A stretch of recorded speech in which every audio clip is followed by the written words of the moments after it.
Now, you may have noticed that when we were in the setup view, that there was an additional item down at the bottom that we didn't talk about, and that is add an outcome item.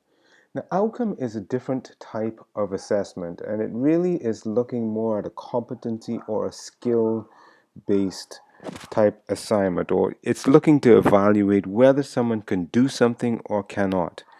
Normally, we rate it as uh, satisfactory or not satisfactory. Maybe you might put a 3-point scale: satisfactory, not satisfactory, outstanding, something like that. But the point of it is just to see whether the student or whether the learner can do this thing that is a competency for the course. Now, there are three ways of creating outcomes for your course. One of them is actually to click on add an outcome item here, and it'll say there are none there.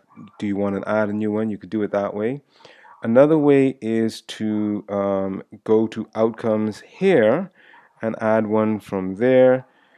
And the third way is just to add it from the menu that we've been using so far. So let's go to that, outcomes used in this course, but let's go to edit outcomes, because that will always allow us to add a new outcome. And we're going to just add a new outcome.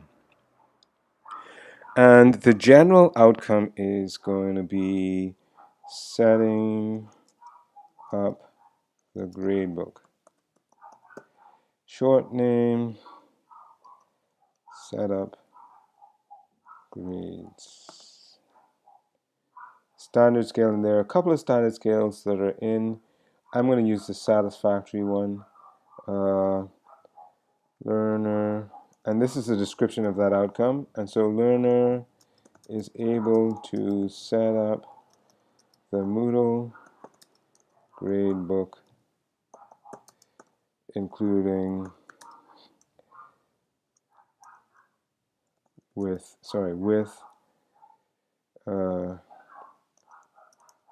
items, categories, and weights. Save that. And note that this, because we're doing it within the course, this is a custom outcome that is special to this particular course. We're not going to worry about doing another one for right now. Let's just now then go to see how we can add an outcome item.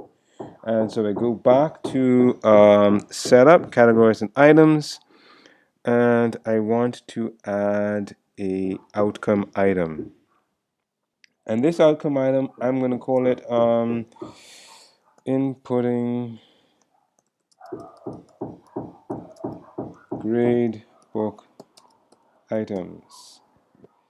And it's linked to this one, setting up the gradebook.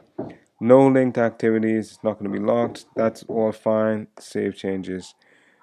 Go to course, and you should see, yep, there it is, the outcome item appearing in your gradebook. Note that because it is using this outcome scale, outstanding, satisfactory, not satisfactory, it's not going to be linked to the average that we will be getting, or the natural aggregation that we will be using for the numerical grades. And really, that's all there is to adding outcomes to your course. They're really effective, particularly in competency and skill-based learning. I encourage you to try them out. That's it for the session on gradebooks. There are many other items that you can explore. I encourage you to do so. Look into adding letter grades, etc., etc., etc. But those are the main things that you'll need for your extended course.